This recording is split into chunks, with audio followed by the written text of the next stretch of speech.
പൊതുവെ ഞങ്ങളുടെ DM-ൽ കാണാറുള്ള ഒരു ക്വസ്റ്റ്യനാണ് ഇന്റേൺഷിപ്പ് കൊണ്ട് എന്താണ് കുട്ടികൾക്കുള്ള പ്രയോജനം? ഓക്കെ.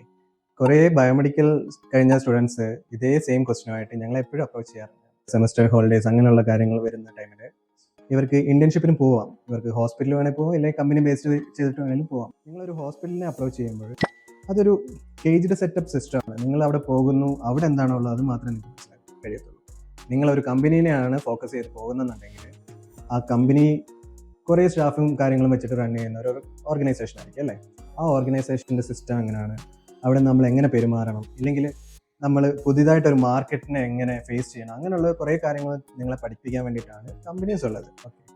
അപ്പോൾ ഇതിലേതാണ് ബെസ്റ്റ് എന്ന് ചോദിച്ചാൽ ഞാൻ ഫസ്റ്റ് പ്രയോറിറ്റി കമ്പനികൾക്ക് കൊടുക്കും. എന്തുകൊണ്ടെന്നാൽ ഈ പറഞ്ഞ പോലൊക്കെ തന്നെ നിങ്ങൾക്ക് എന്തെങ്കിലും ഒരു ചേഞ്ചസ് ഫ്യൂച്ചറിൽ ഉണ്ടാവണമെങ്കിൽ മാർക്കറ്റ് പഠിക്കണം അല്ലേ. മാർക്കറ്റ് അറിയാണ്ട് ഒരിക്കലും നിങ്ങൾക്ക് പോയിട്ട് ഒരു ജോലി ചെയ്യാൻ പറ്റത്തില്ല. അപ്പോൾ സ്കില്ലാണ് നിങ്ങളുടെ ഫോക്കസ് എങ്കിൽ എപ്പോഴും കമ്പനി നിങ്ങൾ ഫോക്കസ് ചെയ്യുക.